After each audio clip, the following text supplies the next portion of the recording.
Welcome back to SuperCoach Edge. Well, such was the carnage of round 8. You'd be blessed if you managed to avoid the carnage, which included Port Adelaide playing Rozee a week after he did his hammy, only to hurt himself yet again and get subbed. Silly, silly club. Green, of course, got subbed with an ankle injury himself, and Yo copped a groin injury. And then of Fife, of course, well, he was made the starting sub. You could probably say the last two were inevitable in some way, shape, or form, but it was as if the Supercoach and fantasy gods wanted to throw a cat amongst the pigeons. And how kind of them to think of us. But as you can see now, Liam is unfortunately unable to join us this week due to a work event conflicting with our usual Supercoach Edge record. And of course, the job being the option that brings in the coin. Well, Supercoach Edge had to make way, unfortunately. So you're stuck with me, man in the fort, and going solo this week. Apologies in advance. In lieu of Liam, though, we'll be joined by a very, very special guest in the form of Stevo from STS Supercoach to help us chat through all things trades. So stay tuned for that later in the ep. And as we always do, I normally throw to Liam at this part here to go through our socials. I'm going to have to do it myself. So let's see how we go. So if you're not following us across our socials, you can find us via YouTube, which is just simply search Supercoach Edge. And don't, of course, forget to subscribe and, of course, click the notification bell to be notified of when our content drops from week to week. You can find us on Twitter at supercoach_edge. You can find myself at DamoJ88 and Liam at LiamEvans_95. Facebook, Insta, TikTok, just search Supercoach Edge and you'll find us there. Geez, it is a mouthful, Liam. You do have a hard job reading that out. I will say that. But enough riffraff. Let's get on to how we both scored for round 8. I ended up scoring a 2,221 and ended up going up in rank for the first time in 3 weeks, which is good to see. Up 1,485 spots to now sit ranked 2,938th overall. So it was a decent week, above par, as you can see there. And yeah, hopefully that can continue. In terms of the trades that I made, I ended up using my last boost, and I'm thankful that I did because it actually paid off. I ended up switching Powell to Garcia, that is Riley Garcia of the Dogs. Sharp I upgraded to Merritt, and Cadman I cashed in for the return of Sweet. And virtually very, very happy with those moves. Recapping Liam's, he ended up scoring a 2,118. So you could say that Liam copped a fair few bullets because there was bullets flying left, right, and center across the round, unfortunately for Liam. And his ranking, I think, has actually gone up. He's now ranked 74,829th overall. So yeah, it's one of those things where he's just got to grit his teeth and push forward. But I do think that he's going to be bringing in a couple of nice upgrades this coming week, which I'll have to ask him and maybe get him to tweet out, considering he isn't here. But with that, let's jump into our head-to-head. And no surprises, of course, I go ahead yet again a step further because I'm 8 wins to Liam's zip. And the differential now has been pushed out to 1,264 points. So as I'll say, and as I'll always continue to say for the remainder of the year is long and anything can happen. So it would be one of the biggest comebacks of this century if Liam can, but I have faith that he's going to turn his season around in some way, shape, or form. So let's now jump into our first segment, of course, where we summarize the wider Supercoach round in general with the good, the bad, and the ugly.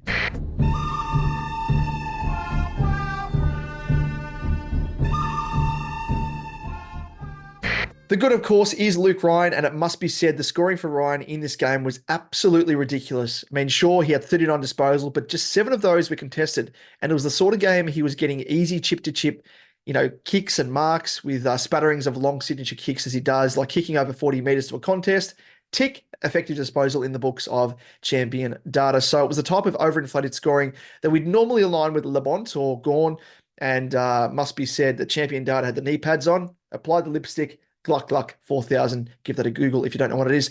But anyway, in terms of Ryan, I think you can pretty much just summarize by saying that he has the cheat codes to Supercoach and is a must-have. Special mention also to the rookie dynamo in Darcy Wilson, who smashed out a 126 after an 88 the round prior.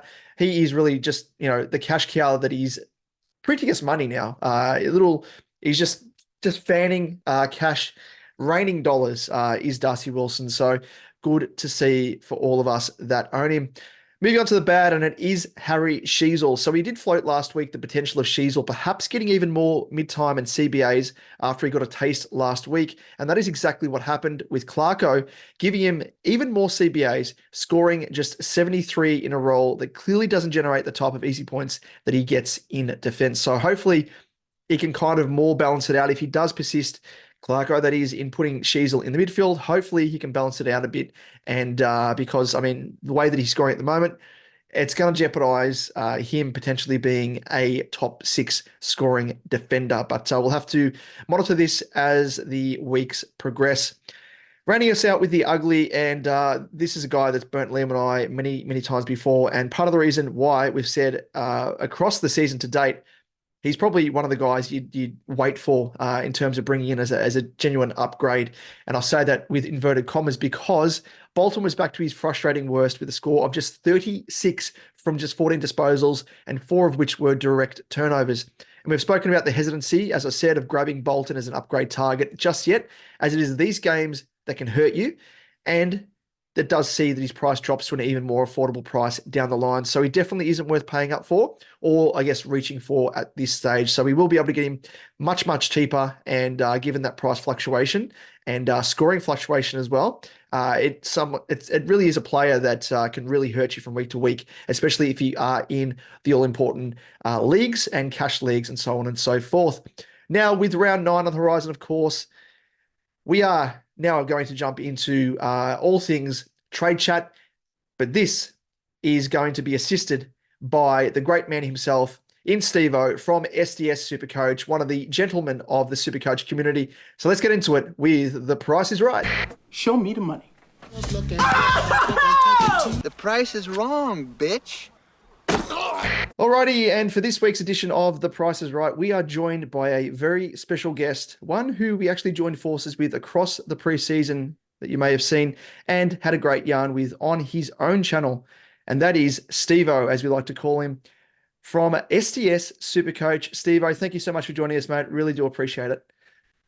Thank you so much, mate. It's so good to be on the channel, so I'm super excited, and thank you so much for having me on board as I'm in the Gold Coast right now, hearing the waves in the background, just going in the night time. So it's a very relaxing sort of spot. Oh, in contrast to me, and I can hear the freeway where I am here in Melbourne. So just doesn't compare. Obviously, mine's better than you on the Gold Coast. But no, thank you for joining me, mate. Especially late notice as well, late call up. And so given those circumstances and the fact that you're on a holiday as well, hats off to you. So yeah, really do appreciate it. But obviously, Steve-O, 2024 and coming out of round 8, it was a bit of a shit show for most people. I guess in summary of your season to date, how are you tracking in terms of your ranking and overall performance? And then give us a little bit of a rundown of how you fared on the weekend, because I'm sure people would probably want to, I guess, relate in some respect and hope that, either live vicariously through you if you had a good week, or I guess lean up against you and be like, don't worry, they're there. We've all been there. It was a shit weekend.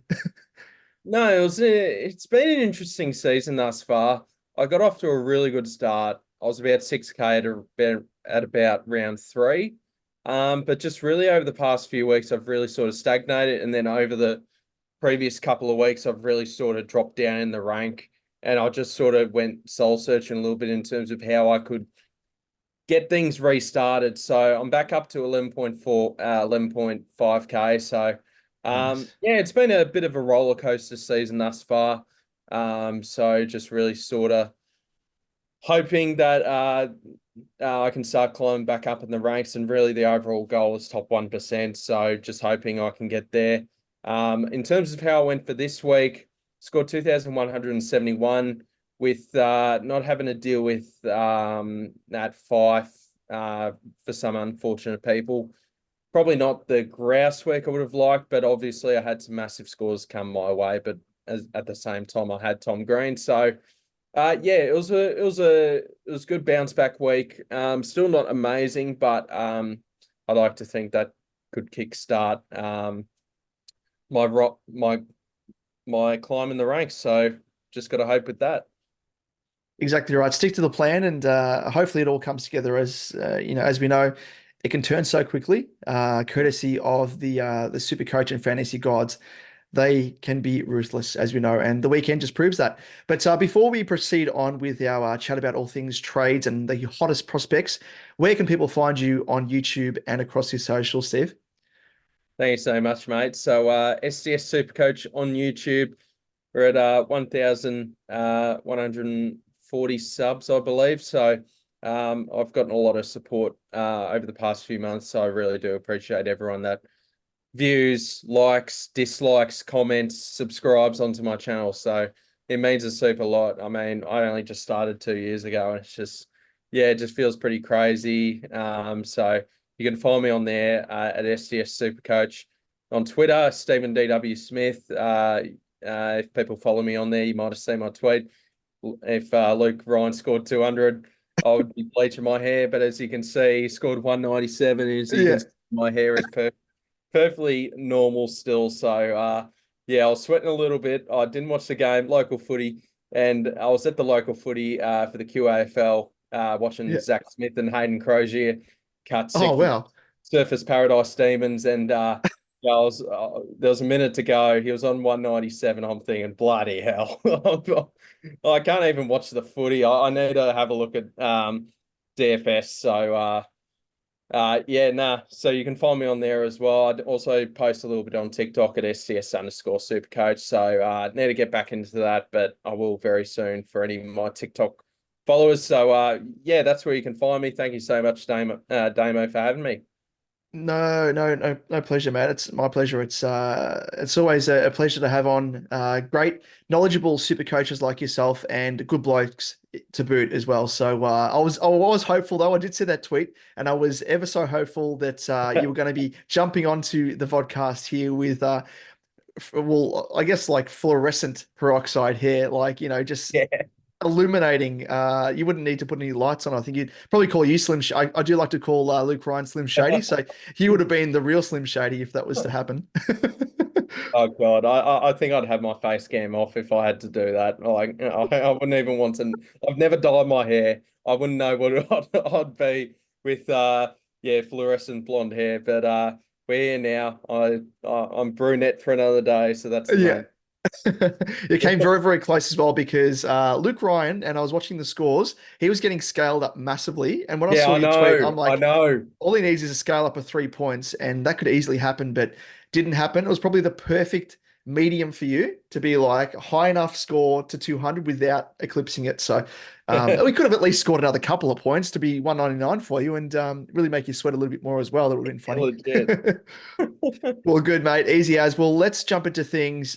People are always keen to hear all things trades and who to jump on, who to jump off. So we're going to stick with the tried and tested formula here of the first category of going, gone, and I'll grab your opinion as well of all these guys and what your thoughts are. So first off, if you haven't heard the news, Tom Liberatore has unfortunately been dealt another concussion blow. For those people that watched the game, which obviously you would have yourself being a Hawks man, Stevo, he copped another, I think it was two in-game head knocks. I think he copped a studs to the head late in the game, but then prior to that, copped another knock as well. And this is coming off the back of obviously being concussed in the previous game that he had before he obviously took the week off. So the Dogs have come out and said, by no surprise here, that he is out indefinitely at this stage. But unfortunately, it does mean for owners that they will have to move him on. But thankfully, though, the silver lining here is that he is at a high enough price point to trade him to a virtual, pick of primos, really. And if you have DPP switches, you can switch him to that man we just spoke of, potentially of a Luke Ryan or someone on the forward line or whatever. But in ending, I guess we'll probably just say, all the best to Libba in his recovery and hope he can make a return to footy at some stage.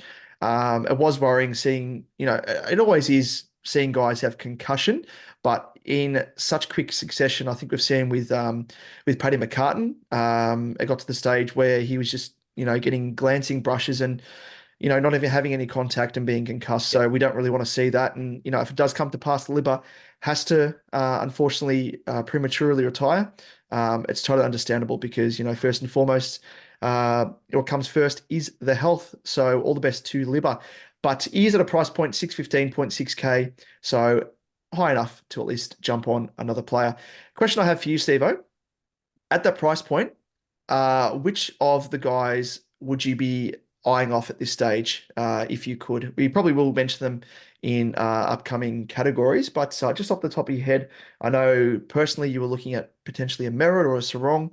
Would they be up there if you didn't have any DPP changes?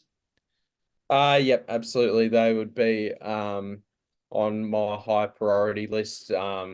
Merritt's I know Merritt still had a little bit of a good run here over the past couple of weeks, but he's still got a really nice run with I believe North Melbourne to come up. Uh and some other teams Richmond as after well. that. So Yeah. yeah, but mainly the North Melbourne ones to target there. So I think, but as we can see with Merritt, it's just the consistency. So I do think a liver to Merit swap is very good, and along with Caleb Sarong as well. For people that don't have him, he's got a very good buy, and he's just not slowing down. Low break even, I believe his break even's 89. So I would certainly, if you do have Libba, if you still have Libba, even after 2 weeks, I believe he missed, and then he's going to miss an indefinite period of time.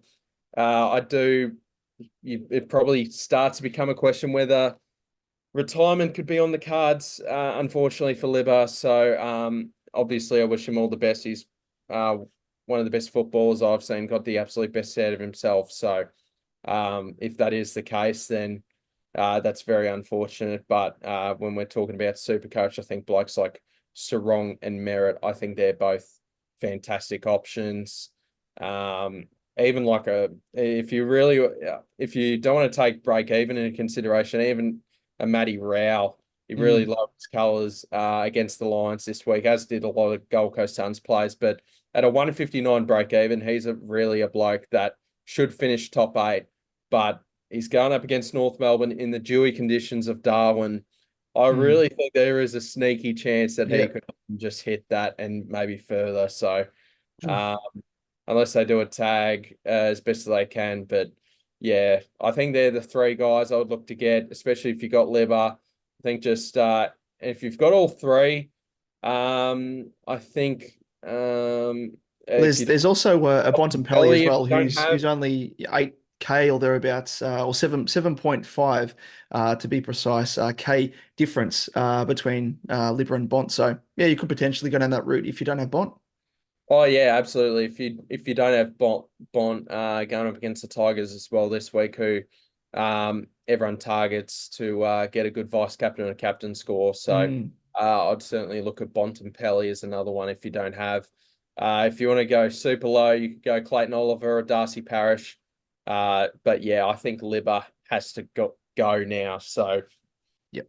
if you do have, Unfortunate. 100%. Well, let's move on to the next candidate. And this guy's probably could be lumped into the next category of, I guess, on the chopping block, depending on, I guess, your structure and if you need to keep this guy for his, I guess, output, which has been relatively consistent. And it is Matt Roberts of the Swans, defender mid. He's priced at 416K with a break even of 107. So he's actually treated us all to incredibly useful scores across the season to date. He's averaged 87.7 prior to the weekend. However, it was against the Giants on the weekend where it appeared he's virtually hit a brick wall in terms of cash generation with a score of just 50, all but halting his price rises. But having made us an incredible 259.2K in profit and a high break even, the time is probably nigh to head to the Supercoach bank and make a withdrawal as he's at a super handy price to cash him out, or you could alternatively use him as a springboard to a genuine primo. At a pinch, you could potentially hold him if you're not flush with depth behind him, with 5 of his 8 scores being 80 plus. But in terms of cash generation, it looks to be the end of the road. Now, I am assuming that you have him still in your team, Stevo. yep, And if you do, absolutely. is he on the cards for punting this week? Yep, I believe he is. The only reason I would look to potentially hold him would be if you have plans to have him as your D7 M9 sort of plans, which I don't think is the worst play if your Yeah, good cash call. generation's in good shape. If that can allow it. But I think certainly for the majority of people, he would be a bloke that you look to move on. I think the role's still really good, and I also think he's a bloke that I don't think he can regenerate it. I think this is really as best as he can get. So you really got to commit to yourself if you really want to have him as a D7 M9 sort of option. But I think this is about best of what he's capable of as a rookie. Probably a guy you do look to move on unless you have other plans.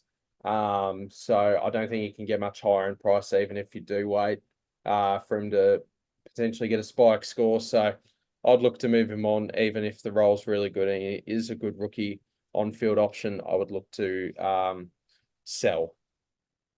Totally agree there. I mean, he's virtually made us as much, in profit as like potentially Unbelievable rookie. two cash cows roll into one. So he's been, yeah, unbelievable in every sense of the word with cash generation and also his on-field output. So he's been an absolute model of consistency and the sort of player that we were hoping for when we selected him in our side. So, yep, totally agree with you there, Stevo. So let's move on to the next player, and it is Massimo D'Ambrosio, defender midfielder. He's priced at 348.2k with a break even now of 94. So one of your boys, Hawks, man. Massimo holders actually probably weren't left too shattered, having reached his break even on the dot, it would seem, having kept his price with a score of 44. However, with a 3 round average of 66 and a 5 round average of 65.8, virtually the same, well below his break even of 94, it would appear the time to cash him out is now. Now, are you I think you are, aren't you, a current holder, having looked at your round review video earlier Yeah. today? You've still got him, but is in some trade plans potentially for you? Absolutely. He's my number one trade target for me this week. Did feel like holding him was a bit of a waste of time.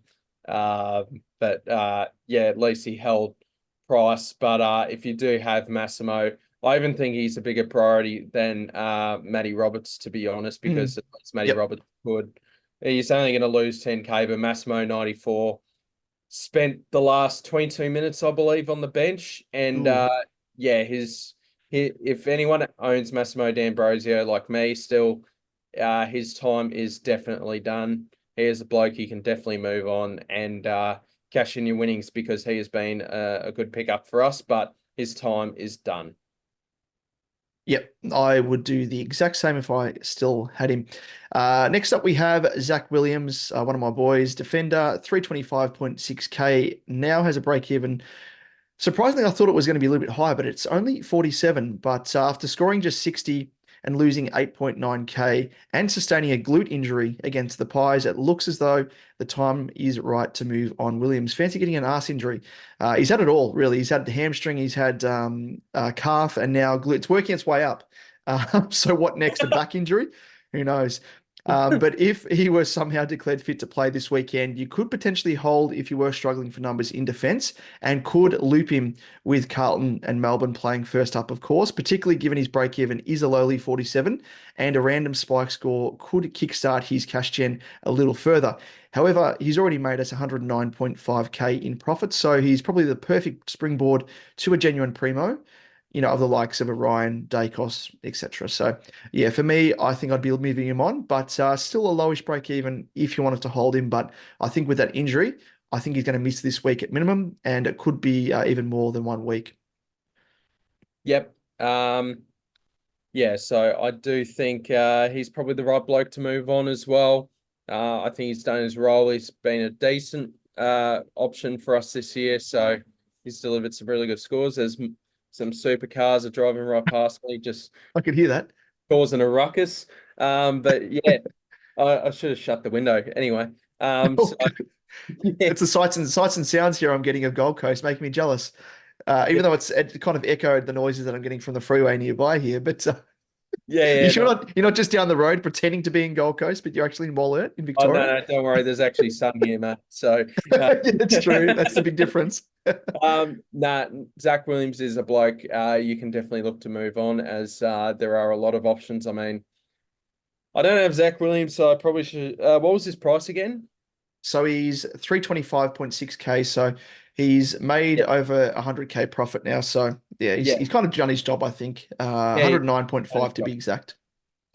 yeah, 150k, and that gets you Clayton Oliver. So if Fair you're looking point. at really cheap value option, then that is pretty easy. So I think he's a bloke you move on. I know the scoring history is there, but at the same time, he isn't the player he once was. Obviously, injuries have hampered him a fair bit. He's been really good for the Blues this season, but yes, it is time to move on and yeah, have a look at Darcy Jones as a downgrade, or if you're looking for an upgrade, Clayton Oliver. Yep, 100% like that. Well, let's round out this category with Charlie Comben, defender forward. He's priced at 297.8k with a break even of 56. So those that took the plunge on Comben for some quick cash generation will unfortunately probably have to notch him down as a failed experiment after he once again put in an ordinary score of 52, following scores of 61, 55, and 75, following the big 129 that he posted first up. And whilst you probably could wait a week if you need, given his achievable break even of 56, he does present as the sort of downgrade option you could use to then fund a sizable upgrade with your second trade. He's made 70.7k in total, so it might be time to cut him loose and take what you can. Yeah, he hasn't really worked out, has he, unfortunately, for those people that jumped on. Yep, no. Obviously, when you pick a bloke at that price, at least if you're picking someone up at 229, he's made about 75, 80k.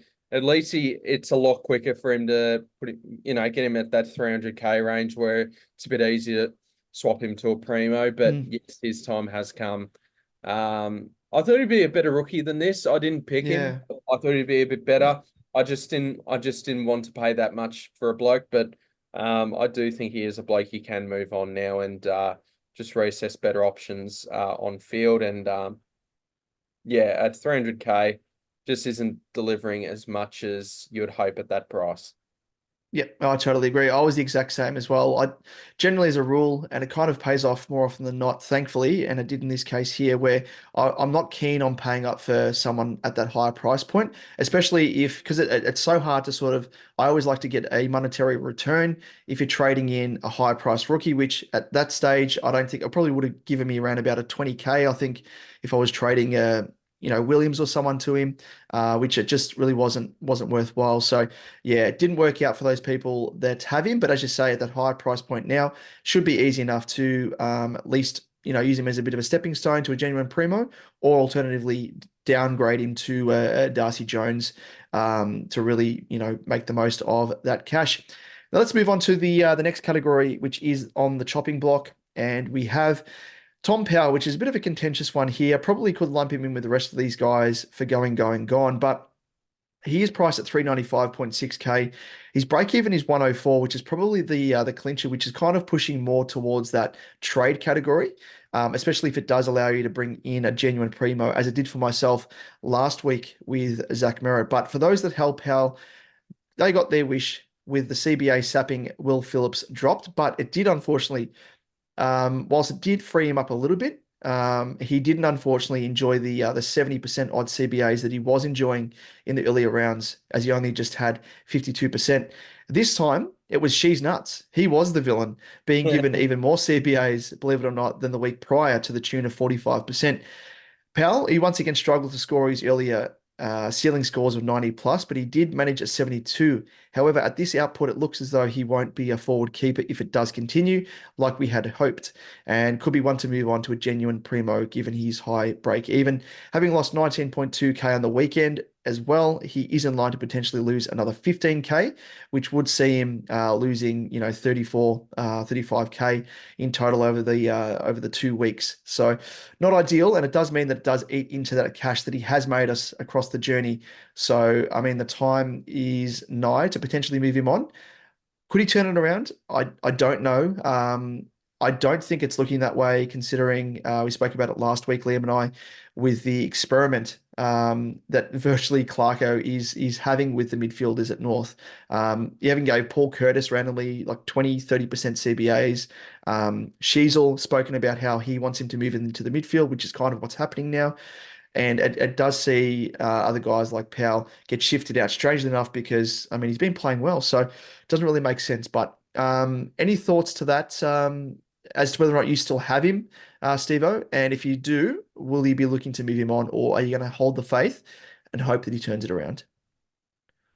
So yes, I do still have him. But it's another thing of thinking about Because I actually didn't give much thought on whether I should move him on because I was just sort of looking at these other trade ideas and it was like Ed and Eddie. I'm not sure if you watched that show as a kid. Just Yes, I did. eyes lighting up at a jawbreaker. But yeah, I can't believe I brought that That's show a good up. reference. That's In very good. I like that. video. I can't believe I did it. Blast Yeah, from the past. yeah, but here we are. Yeah, so I think I'll have to look at some other trade ideas that I'm doing, and I'm sure a lot of people will. But I think this is very team dependent. I think if Yep. you need the cash, then you definitely do it. But I think he wasn't doing much wrong with those midfield minutes. I think he is struggling to get the ball a little bit. Now, I didn't watch Mm, second of St Kilda North, so I'd like to see the mini with that and just see his moving patterns in the highlights. But um, yeah, I think he's just struggling to get the ball. 50% CBAs. It's more the fact that Sheasel got a lot more midfield minutes, and I think that will mm, persist. yeah. So that might keep Powell at that 40-50% CBA mark. I hope they don't, surely they don't give Jai Simpkin more CBAs or that sort of thing. Like, Yeah. that's just a total waste of time. I think this is purely team dependent.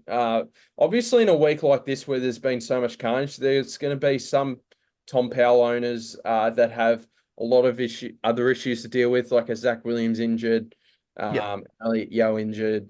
If people are interested in trading Fife, we'll get to him later. But um, yeah, so this is very team dependent as it is with this category. So yeah, if you could move him off, that'd be pretty ideal.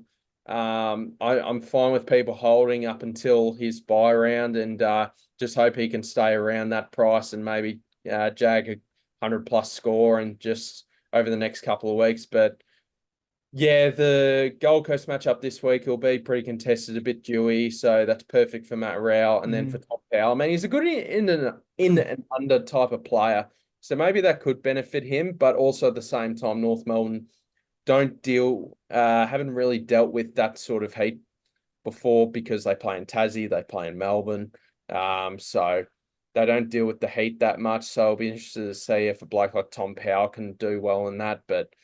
Yeah, ideally you move off, but I don't think he's the worst hold in the world. yep. No, I agree as well. Very, very team dependent. And yeah, it comes down to, as you said, if you're, having to deal with other issues that come before him, yeah, you could probably hold him and at least, he's going to bust out around about a 70 odd score, which isn't too bad considering.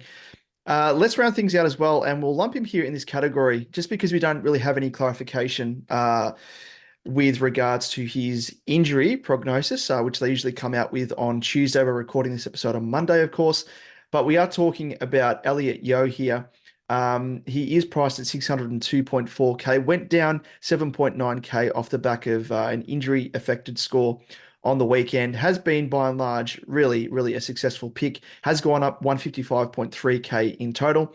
And obviously, with that injury affected 80 score that he had on the weekend, it does mean that his break even now goes up to 125. But that aside, he did sustain a groin injury, and you'd think, given his injury history, having only played over his past few years 8, 10, 5, 12, and 10 games over his previous 5 seasons. Oh, sorry, 10, 5, 12, and 10, I should say.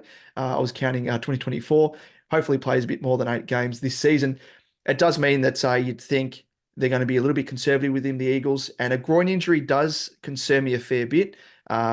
Just in terms of it's not going to be a 1 weeker. They did say it's minor, but given his history, I think it might turn into a bit longer than that.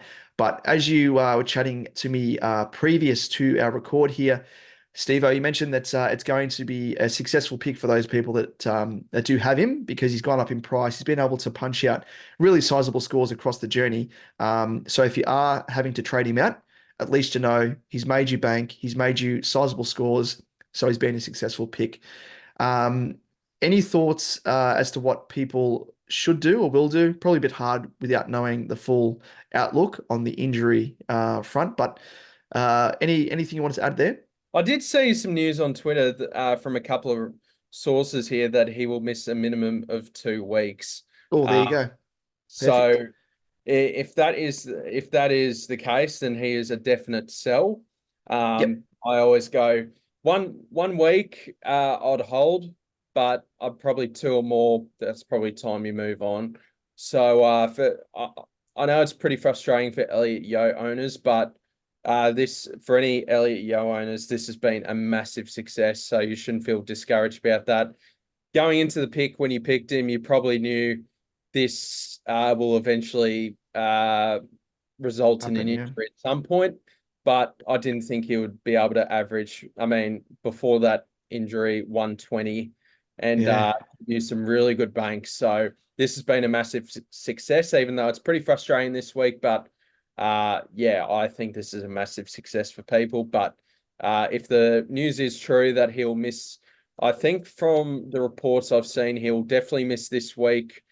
And then he has a probable chance of missing the following week. And given his injury history, wouldn't even surprise me if it got out to 3 weeks. I think they'll Yeah. take super cautious care. If West Coast had the first bye, like there probably a chance that they would have held him out until then, but they don't. So Mm. you don't worry about that. But yeah, I think he is a definite trade. Massive success to anyone. If anyone doesn't have a Luke Ryan, I think that is legit. To my knowledge, like a 40K Mm. swap. So Yep. that's an easy of a trade as you're going to do this season. So I think that's pretty obvious. Even going like a Dan Houston, I know his break even's pretty high, but he's another one. So, but yeah, I do think he is a definite trade, and well done to anyone that picked him because Yep. yeah, that was huge. 100%. And a nice little segue there to our next category with Get Them In, which is headlined, of course, by that Slim Shady. Will the real Slim Shady please stand up, aka Luke Ryan, which could have been also you. You could have actually worked well with that film clip. I don't know if you remember it, where it was like multiple people dressed that looked like Eminem with the peroxide hair on conveyor belts and stuff in like a factory being produced. That could have been you. You could have had a featured spot there. Legit. But, mate, I was copping a lot of stick from my mates because I don't really talk too much Supercoach about them. And they saw my tweet and were like, mate, what are you doing? Why did you put that out there? I said, mate, it's good engagement, getting people. Absolutely. And I would have copped a lot of crap if you got 200. So um, my mate said to me, oh, just do it anyway. I said, no, I said 200. You got to Yeah. Honor I it. said Yeah. 200. I would have done it I would have actually done it if he got 200, but yeah, nah. So I think Luke Ryan's obviously a very good target. He's got the Saints, I believe, the week after next. So Yes. I mean, unless Ross has some, I think Ross is the type like he doesn't really care about Luke Ryan, that sort of type of player, so he'll go nuts. So. If your team value is looking pretty good, you've got the right players where you can make the big splash, I'll do it.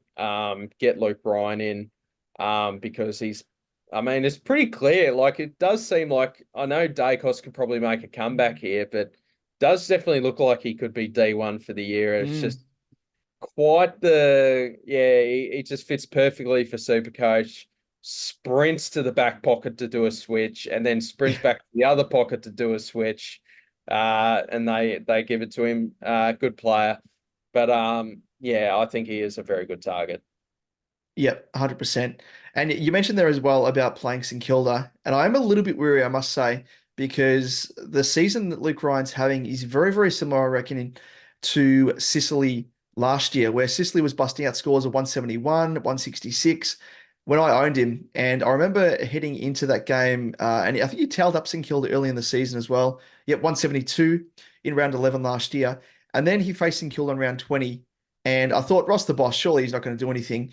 But he No, did, he got and attacked. it was something which was really unusual because it was almost like a systems-based approach. It was the way that the St Kilda forward line set up and the way that they were kicking inside 50, where they weren't just bombing long for easy marks Yeah, to Sicily intercept. They were kind of hitting up leads, and when they were kicking in long, they were purposely like congregating around Sicily to force a contest. So I wasn't getting those easy intercepts. So it does make me wonder if Ross the boss sees Luke Ryan as like, no, I'm going to make him accountable and change the way that we actually play heading into our forward line. So I don't know if he will, and hopefully he doesn't because I'm picking up that man Slim Shady this week, and it'll be just my luck if that happens. But with Luke Ryan, you kind of summed it up nicely there. Like absolute junk points. Like I was having a look on the weekend, ultimate seagull, like last line of defense. Literally, he would be like 20 meters away from like the last opposition forward, just there in open space because, if they just bomb it into their forward line, there he is just waiting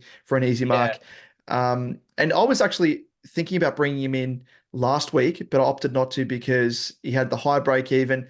And here I was thinking, oh, yep, he's going to drop another 15, 20K. Next minute, he smashed out that 197 and yeah, went up 15.8K. So with that high score now in his 3 round rolling average, it does mean that his break even is now a paltry 64. So his price could be headed, as we say here, to the moon on Supercoach Edge. So with a projected score of 130 as well, according to Supercoach Plus, in line with his current average, it could see him jump up another 30K. So the time is probably now to jump on him. But I will say an asterisk here, which I have been saying in our Discord, that I wouldn't be blinded by the score as much. There is a lot of recency bias when it comes to Supercoach, and people see the big scores and they think, I've got to tear apart my team in order to get this one player in. I actually saw someone actually, I won't mention who it was, but they slid into my DMs and they said, should I trade Tom Green in order to get Luke Ryan? And I No. was like, well, Tom Green is a test. He's not injured. He should play. If he does miss, he'll probably miss a week. But you're virtually trading a keeper for a keeper, which is a wasted trade. So definitely don't be doing that sort of stuff unless you've planned it and you've got cash in the bank. If you have a boost potentially as well, you could potentially do 2 downgrades and an upgrade to Luke Ryan in order to get him in. But again, don't be tearing apart your team in order to get in a guy that scored massively, an out of box score, which he probably won't score again. Who knows, he might. But yeah, it's one of those things where you've just got to kind of have perspective and not be blinded by these dazzling scores. Yeah, you can't panic as well. Like I know Ryan is probably one of the best the way it's going, probably one of the best scorers this season. But you got to remember as well, I mean, I know a few people bring him probably after this week. He's still only in like 16% of teams. He won't Mm, fully kill you. Like, so just yeah, keep in mind of your good team point. value, keep in mind of the blokes that you have, and if if you have cash in the bank, you've got like a Massimo, you've got a Roberts, and you can get to a Luke Ryan, I'd recommend doing it. Yep. Also as well with that, I know you brought up the Saints matchup, and maybe Ross might do something about it. One thing I will say is I think Luke Ryan's point scoring is different to Sicily's, where Sicily have heavily relied on intercepts where they can get an extra man into the stoppage, compared to Luke Ryan, where he can just get these free chip kicks, where I don't think St Kilda are as fussed about him Yeah. getting. So I get what you mean. And I definitely think that it could be the case because St Kilda are 3 and 5. They need to do something to get a win on the board against the Dockers then. But it might just mean it's more like a 120, that Yeah. sort of thing. I would be surprised if Ryan scored poorly. But I do think, yeah, I wouldn't be, as you said, just like trading a Tom Green to get in Luke Ryan. I would just be calm and measured about it as and just hope that yeah, I mean every player comes down at some point. So Mm. it's just whenever that comes. I think the rounds 13 bye as well helps him a fair bit. So that's probably why people are scrambling a little bit. Yep. No, exactly. And yeah, St Kilda, they still give away the by far and away the most points to opposition defenders. So yeah, it's a fair point there. And as you say, like he gets a lot of the chip, seagulling type junk points. I And also absolutely as love well, it, like with mate. I love it. oh, and Just incredible as well, play like chip mark all game for you. I don't really care, mate. I'm yeah. in. And he's got a nice avenue to points as well, where he just bombs 40 plus meters to a contest, which is still classified as an effective kick. And he's a So good that kick just as easy well. points. So like Hmm. it usually hits pretty well. So yeah, so he's just an absolute super coach pick for that type of role. Yeah, I call him the super coach cheat code because he's virtually getting easy points. Like it's so strange. If you kick over 40 meters to a contest, even if it's halved, it's counted as effective kick. So it really is amazing. So why not do that every single time, which is what he does. So yeah, all power to him, especially now that I own him. So keep doing it, Luke Ryan. It was frustrating to watch across the season when not owning him. Welcome to the Luke Ryan Club, buddy. Oh, 100%. I'm gonna have to peroxide my hair as well and become another Slim Shady. Join the club. We're all Slim Shadys. This is what's he say? What's the lyric? There's a bit of Slim Shady in all of us. Oh, mate, I haven't listened to an Eminem song in ages. I need to keep up with that. Maybe on my next gym playlist. Yeah. Yeah, exactly. When you peroxide your hair as well, he can fit right in. Let's roll on to the next player, and it is Caleb Sarong. He's priced at 639.6K with a break even of 87. So he once again went large following on from his 140 the week prior with a score of 137. And we hope you got on last week when we advised, as you would have saved yourself the 18.6K that he actually went up in price on the weekend. He looks every bit a top three midfielder. So if you're looking for a genuine primo, I think look no further. Really, I'm not a massive fan of paying up for full priced primos, but I think it's at a point now where we see what he can produce, high floor, high ceiling scores, and he's just, provides such safety, super coach safety, which we love. So he is a definitive option, isn't he? He's really good. He's really my number one target for me this week. As I was saying to you before, we recorded this. I paid up 653 for Tom Green, and that really just bit me on the ass. But at the same time, you got to have a look at Caleb Strong, where there's a low. It's a high floor, really. Like Mm, it'd be a pretty rare scenario for him to go under 90. It seems at this rate. So I think Sarong, especially with the very good buy around as well. So they'll hold people in good stead for him. Seems like he's a definite top four midfielder, along with probably Merritt's, Bont, and mm, Butters probably. So mm. I mean, he's got an 89 break even. You know he's going to be around the mark, definitely be around the mark of top eight. You never know where he's going to come down as well. It could be very soon, but it could be a bit Mm. later. So, he could be one of those Christian Petrarca type of players where he's just a pain in the ass to just won't drop a bad score. So it's just one of Yeah. those. I think I was surprised with Richmond that they tagged Petrarca last week, but they didn't go after Mm. Sarong, to my knowledge. I didn't watch a second of that game, but Yeah, no, they didn't. um, he didn't Pickett try to go to Luke Bryan I think he originally? did, yeah, originally, and don't know what happened there. Worst tag of all time. Worst tag of all time. I was like, oh God, well, Ryan's in for a stinker, but yeah, What's nah. gonna So happen? yeah, Sarong's a very good target for anyone that has the cash and has the players that are ready to go to get up to him. So I think he is a fantastic option, and just a bit of security in this midfield, because over the past few weeks have been some midfield targets that people are going for, and just aren't really firing, like Jordan Mm, Dawson, Sam Walsh. And mm. sometimes I think I'm certainly in the mindset, but I'm sure a few people are as well, where you just go, I need to stop mucking around with this midfield. Yeah. Like, it's where you get your points. Just pay up for a Sarong and just get some security. So here's a fantastic target, and one of the young guns of the comp. Yep, exactly. And he's only 18K above his starting price. So not, I mean, you are paying up a little bit, but it's not compared to, you haven't missed the boat per se. And he may go up from here, who knows? So he's just been, as you say, a very reliable pick. So definitely one to consider. Another guy to consider is Zach Merritt. He's priced at 636.8K, break even of 114. And we spoke of Merritt last week, and we'll give him another mention here after he scored a 121 against the Eagles.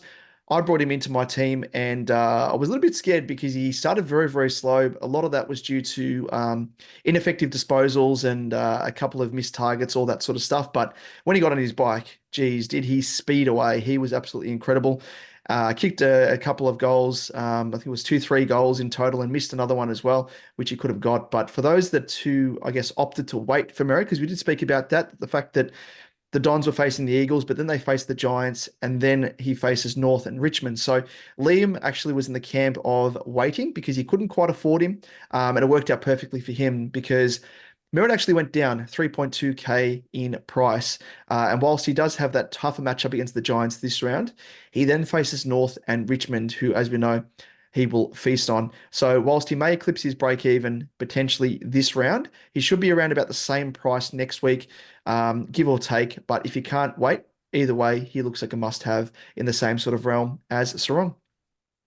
Yeah, very much so. He's another fantastic target. Once again, like Caleb Sarong, just seems to be a bloke that isn't going to drop in price. I know a lot of people didn't start him purely because we've seen the past couple of years that he has been able to drop in price and seems to be a better performer as the season progresses. But that price never dropped, and if you started him, would have been a fantastic starting pick. So full credit to anyone that went there. But with North Melbourne and Richmond coming up in the next couple of weeks, I think he is a brilliant target. Once again, high floor, isn't going to really get probably below 620 anytime soon. So I think Merritt is a fantastic option for people. Just whether if people want to go Sarong or Merritt. Merritt's had a larger history of scoring, but Sarong's a new kid on the block. But either way, they're both perfectly fine options. And to speak of Merritt, he is the main guy in there and just finds a way to get it done every single week. A bloke you can just put your hat down, bank on him to deliver a 115 plus for the majority of the season. 100%. And probably talk as well, given that he is a teammate, Darcy Parish. So he is an option. He's priced cheaper at 528.6K, break even of 28. Has had back-to-back big scoring games now with a 148 after scoring 125 the previous week. And he went up 35K on the weekend, but still sits 75.6K below his starting price. So he's a fairly nice bargain if he can sustain his current output, which is a big question mark. The only query, I guess, outside of that is his ongoing soft tissue injuries that he has struggled with for the previous couple of seasons now, notably calf injuries. So the question is if, I guess, that is that behind him? And if it is, he could potentially be a bit of a smoky heading into the second half of the season. If anything as well, I mean, it probably does help a bit of Zach Merritt as well, takes the attention away from him. We have seen in recent weeks, especially against Adelaide, when they paid him a little bit of attention and Merritt was actually forced to go forward, and that lowered his scoring output because he was on track for around about a 150 game. So it actually might work well for Merritt as well, which I'm happy with. So being a non-parish owner, it suits me fine if he comes good. So he's an option, a bit of a left field one, lower owned pod if you want to go down that route. Not really for me, but I can see the appeal if you can get back to those nice scores. But historically, really hasn't been a top 8 midfielder. So I think he's kind of a little bit away from that mark. But thought we'd mention him just because there'd be people out there that would be keen to hear the thoughts on him. Yeah, no, he's not my cup of tea. I can if you're a side that is struggling a little bit for team value and cash generation, then he's probably a guy to go for and just bank on him. Hopefully, you're not starting him. You're picking him up in round 9, so you're just sort of banking on him for a 15-week period to just stay on the park. You could sort of think in your head, all right, he's already had his bad luck early in the season and just hope that the next 15 weeks he can deliver me a 105 plus, that sort of thing. So if you are struggling for team value and cash gen, then he's probably your guy, along with Clayton Oliver, who we'll talk about a bit later. But Parish ain't for me. Uh, there's just too many red flags that just Yeah. like calf injuries and these soft tissue injuries can just pop up at any point, and it's just if you can avoid them, then that'd be fantastic to not worry about them really. So yeah, Parish is a pass for me, but in some team circumstances, you can jump on it if you like. Yep, 100% agree. He's not in calculations for me at all. But yeah, as you say, if you can't quite reach for the top shelf, as I always say, you might have to settle for something a bit lesser known in terms of brand and Yeah, you might let have to go to Aldi instead of Louis Vuitton there. Team value. Yeah, exactly right. Yeah. Uh, yeah. What are you drinking there? You're drinking a what have you got there in your glass there? SDS. Got a Canadian club on holiday, so So you might have to settle for a Yankee club or something, a bit of a substitute that isn't quite the top notch Canadian club. Go for something else. well, what's so like at Coles, there's obviously shapes, and then at Aldi there's pizza snackos. Uh, Exactly right. Yeah, Carrot is good your comparison. pizza Arnott shapes, and Yep, at Aldi it's Darcy Parish your pizza snackos. So that's the good comparison right there. 100%. Doesn't quite have the same flavor. Doesn't quite hit the same spot as what a Merit would, but can Yep, fill the gap for the time being. it- 100%. exactly. It's close enough to what you're getting, Yeah, exactly just at a right. cheaper price, maybe a dollar or two cheaper. Yeah, 100%. Well, let's move on to the next guy. It's Dylan Moore. He's priced at 521.6K with a break even of 21. So Moore is someone we need to really take serious note of after three consecutive scores of 116, 136, and now 140 on the weekend against the Dogs, and increased 100K in that time after what was a slow start to the season due to glandular fever that he did have in the preseason. Moore has actually wound back the clock to 2022 when he threw his hand up as a potential keeper that season and averaged 94.6 that year. There are actually parallels already to that season, with his current average being 94.1 and having similar CBAs this season in 15%, almost mirroring the 16% that he did have in 2022. So at this current average, he is in line to be a top six forward. So I'm looking at him very, very closely. I wish I actually had the trades to bring him in at the moment. I don't. So he's probably a little bit down the picking order. Hopefully he can sustain that price point, but who knows? He could skyrocket from here. But is he someone, being a Hawks man as well, Steve-O, that has caught your attention? Well, it's an interesting thing you bring up there because I'm very different to a lot of super coaches where I actually don't like having Hawthorn players for me personally in my side because Hawthorn can piss me off by itself, but just don't ruin my super coach team as well. Keep You're it going to do separate. that. And nothing pisses me off more if Hawthorn go crap and then a Hawthorn player went crap in my super coach team. That would Oh, just compounds it. so you just try to, for me personally, I just try to avoid both things together unless we're a good side. But look, I think Dylan Moore will be around the mark of top six. I do think so. I think with that role, that high half forward, which he's bloody good at, he's a very underrated player. I bloody love watching him. Him or Will Day will be the next captain of that football club. Just both go about themselves so well. Probably my two favorite players at the minute. So I love Dylan Moore.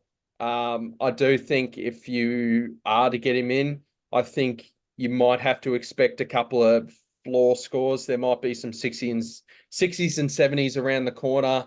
So I do think he'll be around that range of 93 to 96, which is probably a keeper.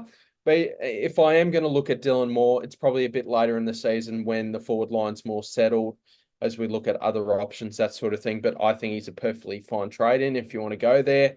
Just keep in mind for a bottom three side, he is a half forward there. So Mm, just keep in mind of that. He's looked I mean, two of the last three games we've won a game. He was really good against Sydney, but remember, there are going to be some games where we just get blown out of the water.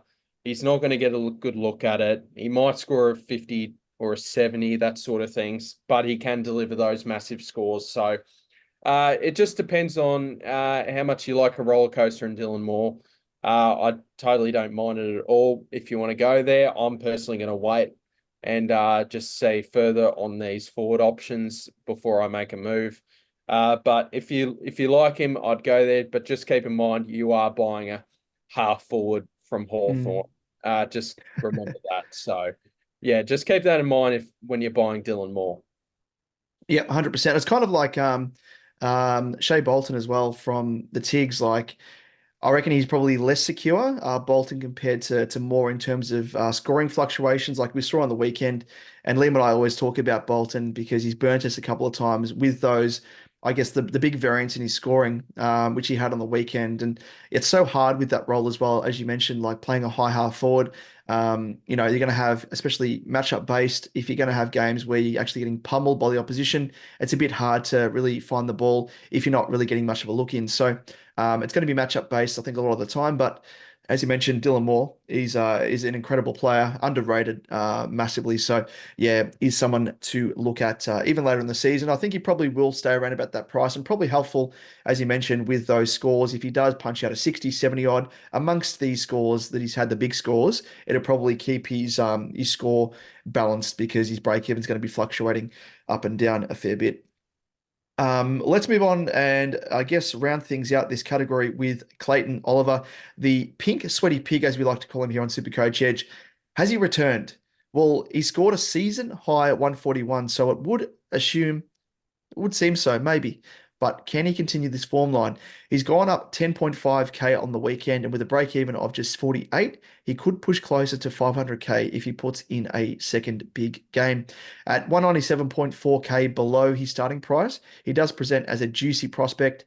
But whether you're brave enough to take the punt now or wait another week, which is probably what I'm going to do, even if I wait a little bit longer than that. But I've always said I'm willing to wait for two back-to-back games just to make sure with a bit of security that he does have that change in form, that change in fitness, and be willing to pay up a little bit more if need be, just with that security. So it's up to you whether or not you want to take a bit of risk now, but just want to make sure. I think in my case that he's not a flash in the pan, and yeah, he's 100% fit because I think his fitness has been the one thing that's really been holding him back.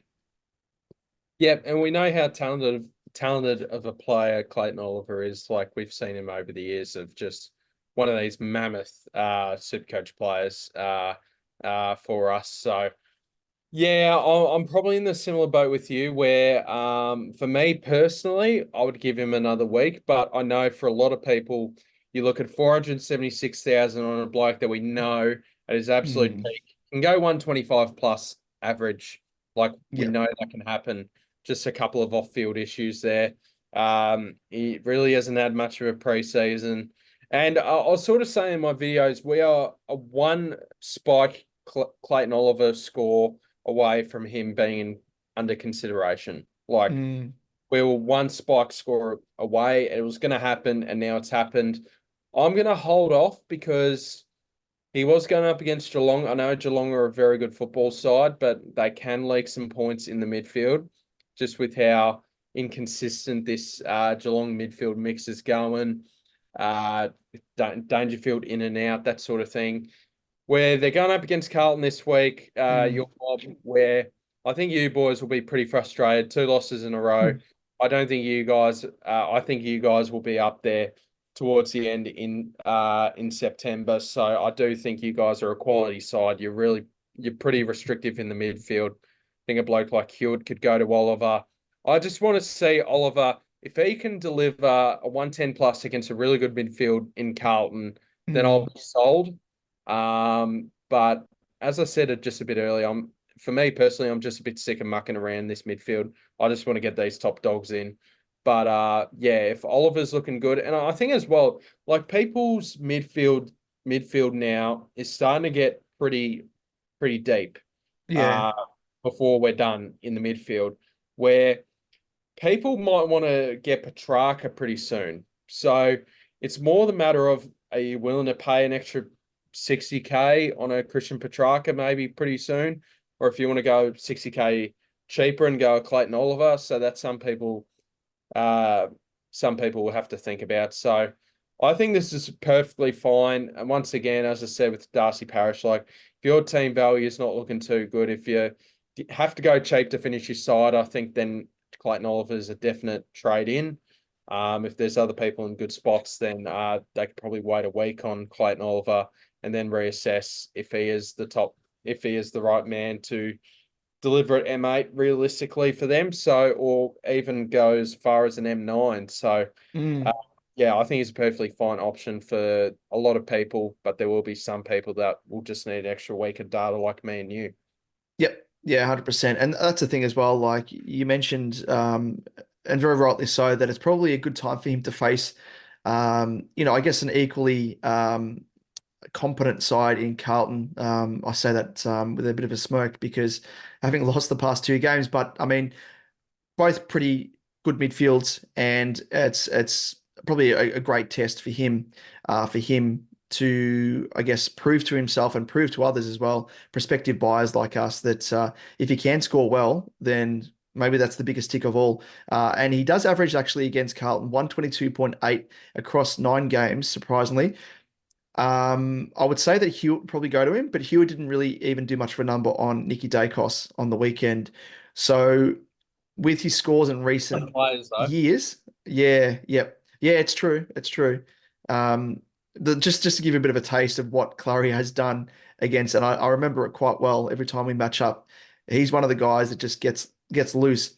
128, 126, 140, 127, 158, an 88, 139, and a 116. So that's I think goes pretty deep in terms of his form line against my mob. And Bloody hell. Well, this will find out if Clayton Oliver's fully back, mate. exactly right. So by those numbers, he should be punching out 125 plus score. So if he does, I'd be happy to pay up for him. I even think a 110 at 520K is just about enough as well. Like 110 Mm, plus, like that might just be enough. Even if he's just an M9 for a year, like I know me and you will probably hold off for one more week and then reassess, see how he goes against the Blues. But I think the Blues will be breathing fire. I think so. I'll be very interested to see how Oliver goes against Carlton. yep.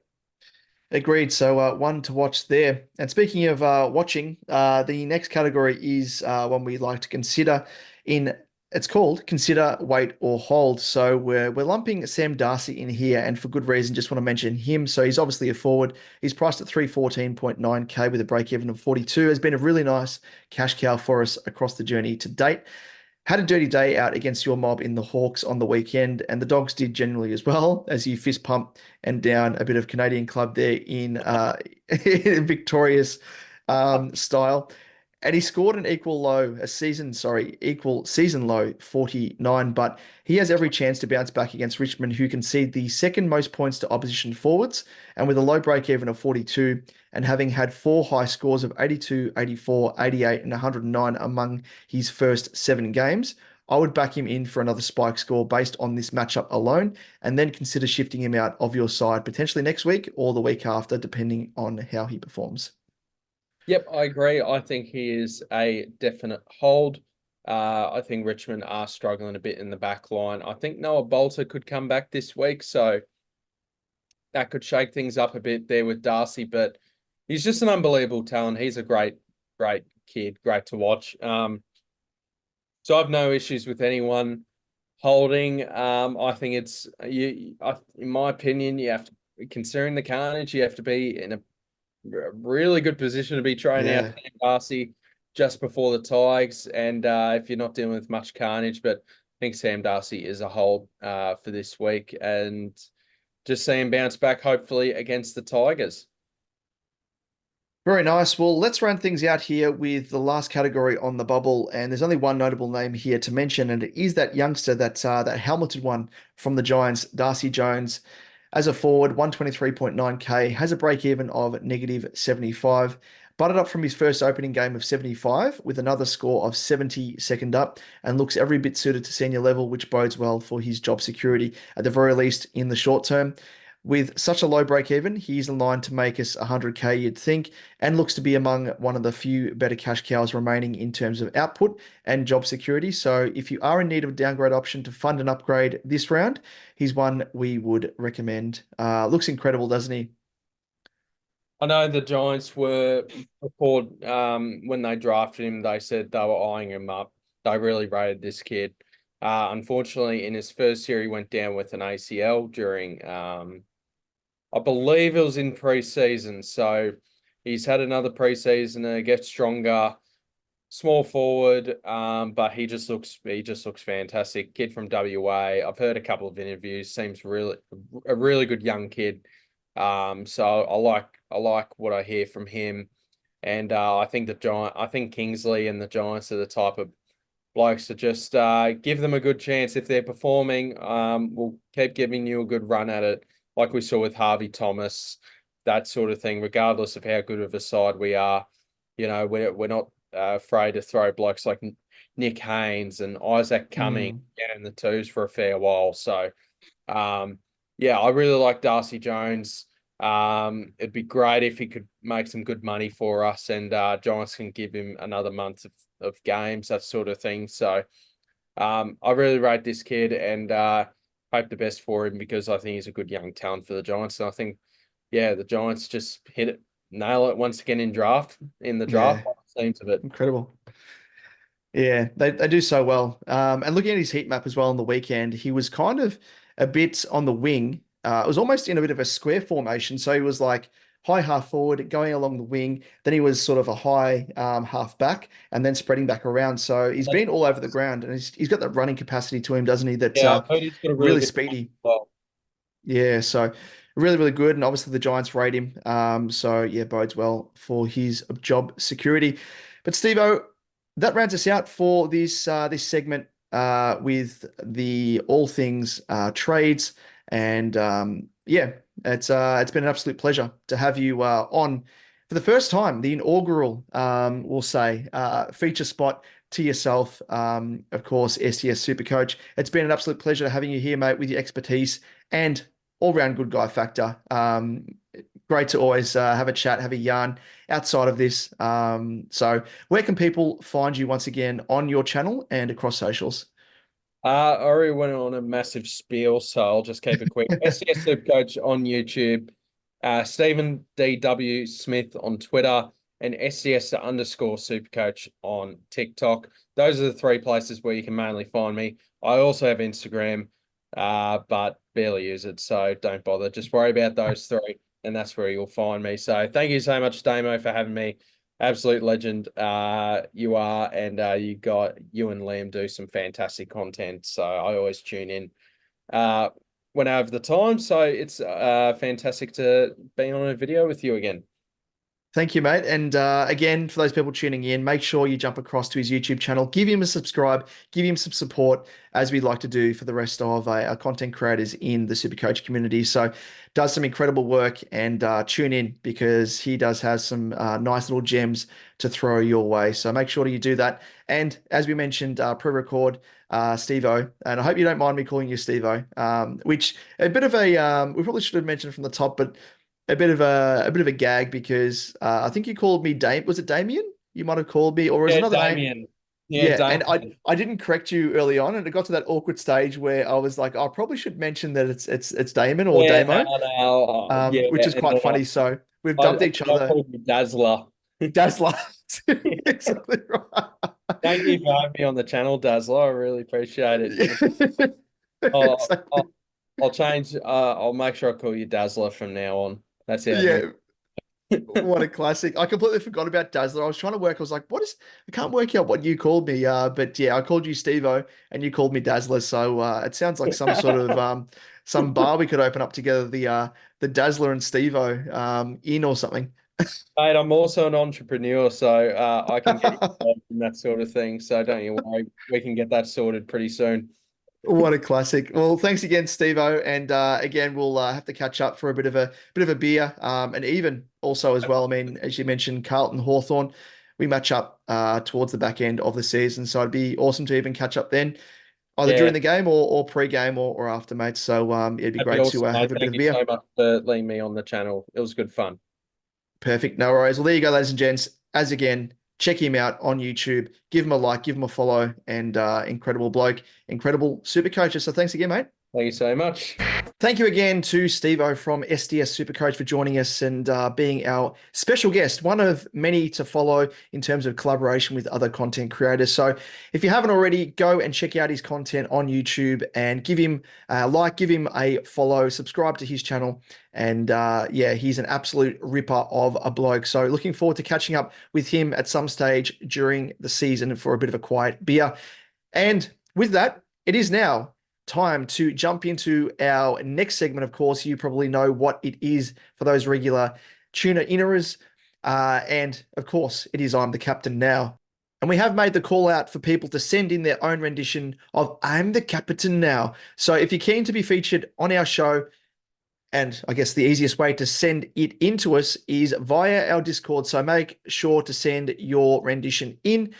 And this week's rendition is a bit of a multicultural flavor to it, which is what we requested actually a few weeks back. So we're amped, absolutely amped to present to you this ripper via the dulcet tones of Gaurav Bawa, spoken in his local Hindi. Hopefully, it does actually convert to translate to I'm the Captain Now. Hopefully it does, but fingers crossed if it doesn't, it's going to make for a hilarious intro. So take it away, Gaurav. देख मुझे, देख मेरी तरफ, अब मैं कप्तान हूँ. That is absolutely amazing. Thank you so much for sending that in, Gaurav. And as I promised on, I guess in our DMs, I said I was going to give this Hindi a bit of a crack. Apologies, I don't think I've spoken a word of Hindi in my life, albeit I did go to India. I was very lucky late last year and absolutely loved the country, but never spoken Hindi. So we'll give it a go, and hopefully I don't butcher it. Of course, you said your kids will absolutely love it. So here we go. Dek mere traf, men ab kaptan hun. So hopefully that does it justice in some way, shape, or form, Gaurav. But thank you so much for sending that in. And of course, as I said, for those people that want to get involved, send in their edition of I'm the Captain Now. Make sure to join our Discord and send it in via DM. As easy as that, record it, send it through, and you'll be featured in one of our upcoming episodes. So with that, of course, we are in I'm the Captain Now. So for those people that don't know, it's pretty straightforward, self-explanatory, but we do chat about the VC and C options you've got for the upcoming round of SuperCoach. As always, we scrounged through the data and found the top options for you to consider. And first up, we have Max Gawn versus my mob in Carlton. And the big bearded one will be licking his lips with Carlton next on the menu, given his current run of form. However, he only averages 100 against the Baggers, with his most recent scores against them being 129, 103, and 84. Carlton concede the 7th most points of any side to opposition rucks, and with 111 being Gawn's lowest score of the season, he provides a nice safety net with a high floor, and we all know his high ceiling. So, yep, he is one to consider. Next up, we have Zach Butters against the Cats, and whilst he only averages 92.7 against the Cats from 6 games, in his last 3, he has scored 118, 99, and 137. But elevating Butters even further is the Cats actually concede the most points to opposition inside mids. And of those early games, he could be one to whack your VC on if you so desire. Next up, we have Steele up against Hawthorn. So Jack Steele, he returned to form, thankfully for us owners on the weekend against the Roos, and now faces another minnow side in the Hawks. In his last 3 scores against them, they read as 125, 62, and 108. But the Hawks present as a juicy matchup for opposition inside mids, giving up the 3rd most points to opposition mids. So, yeah, he is someone to consider. Might be a little bit of a risk considering he has battled with his knee niggle in recent weeks, but hopefully he can mirror that form that he showed against the Roos. Next up, we have Marcus Bontempelli up against Richmond and LeBont. He did a number of the Hawks, scoring 142, and now faces a lowly Tigs team, who is the team that he actually averages the most against, to the tune of, get this, 127.6 across 10 games. And his 3 most recent games against them, he scored 136, 154, and a 122. Oh, and if that wasn't tasty enough, the Tigers, they give up the 2nd most points to opposition mids. So he is almost a lock and load off the back of that. And to round us out, we have Nick Dacos up against West Coast. And after scoring his highest score of the season against Carlton last round with a score of 150, he now faces the slowly improving Eagles, against whom he has scored 123 and a 125. And given this game is the 2nd last of the round, he'd most likely have to be an outright captaincy option. But given that we know how Dacos can score, he is someone that I think we can get around and have a little bit of confidence in. So those are the top options that we have on offer. Let's round it out by going into our captaincy head-to-head between Liam and myself. And must say, bit of a spoiler alert, Liam, it's unfortunate you're not here, because you could be celebrating the fact that you have actually gone ahead. You've gone ahead in our head-to-head. You are now 4 wins to my 3 wins, and the points differential is 2. So you went for Zachariah Merritt, who scored the 121, whilst I went for Gawn, who scored the 111. So that means that, as I said, you've got the outright lead. And of course, Liam, you did send in your choice for the coming round 9 via postal vote or Hedwig. And your choice this week is Wispy Nicky Dacos, and I'm going to opt for Lebont Marcus Bontempelli. Let's now turn our attention to where we answer questions and we ask, or at least you ask, I gots to know. Hey, I got to know. And the first question that we have is from Trav at 23, Trav23. You say, love your work, guys. Thoughts on bringing in more at F3 to bolster the pathetic forward line or take a punt on Clary? Only have one mid position to fill, so not convinced that should be Clary. Alternatively, could target a Young or Stewart at D5 this week. A lot to unpack there. I think first and foremost, as we spoke about with SDS, he pretty much as being a Hawks man, gave us a bit more insight into more. And it looks as though, yes, I think as he's kind of projecting towards being a top 6 forward. So I wouldn't mind going for him, especially considering, if it means that you're taking a rookie off field, that is even more of a bonus. With Clary, as I said earlier in the episode, that I much prefer to wait at least an extra week. And if I'm, need to pay a bit of extra coin, considering he will go up in price, so be it. I'd much prefer to have a couple of weeks look into how he's performing and make sure that first and foremost he's fit, but also has a bit of form behind him. So I don't mind Clary as a cut price option, but as you said, with only one mid position to fill, you're similar to me. I'm opting for Butters before Oliver. And if I have a bit of cash left over, and depending on his price point and how much he goes up in recent weeks, I might opt for Clary and try and use him as a bit of a, M9 type option. We can swing off the bench and loop, but I don't think I'll be able to do that just because there's so many other positions across the field that I still need to bring in, top primos for. So your last part of your question, alternatively, you could target a Young or Stewart. I would probably go for Young because he's got a lower break even, and at least wait a week for Stewart if you wanted to. I do think Young is tracking towards being a top 6 defender. Stewart, I haven't lost the faith in just yet. I do own him. I started with him. So I think at his price point, he's an absolute bargain. So, if it means going for Stewart allows you to bring in, another big primo next week with those savings that you're getting for Stewart, I would look at that. Could you maybe potentially go for a more and then go for Stewart next week? You could look at that. Clary, as I said, you could go for, a lot of people are going for this week. And I do like Young as well. So I don't think I've really answered the question there with a definitive answer because it's hard to do so without seeing your team and the way that it's structured up because, I don't want to be giving a definitive answer, not seeing that. So feel free to flick it across to us via Discord, via Twitter DMs, all that sort of stuff, and see if we can help give you a more definitive answer. But best of luck with whatever avenue you go down at Trav. We also have a question sent in by Oliver with a lot of R's there. So a bit of a coincidence there. We were just chatting about Clary Oliver, and it is at NRitzPC. He asks, thoughts on what to do with Willem Drew?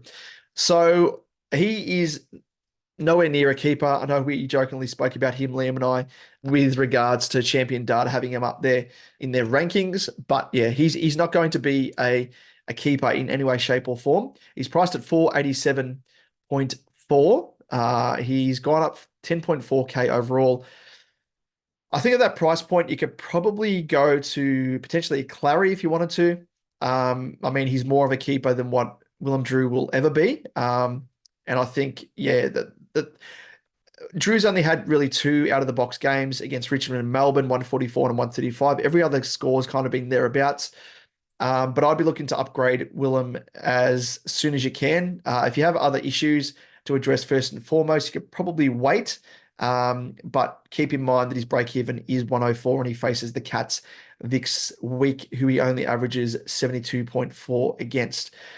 So Yeah, I'd be looking to upgrade him, or if you need to, you probably wouldn't downgrade him just because he's at that high enough price point where I'd be using cash from another downgrade to put on top of the head of Willem Drew and then upgrade him to a genuine primo.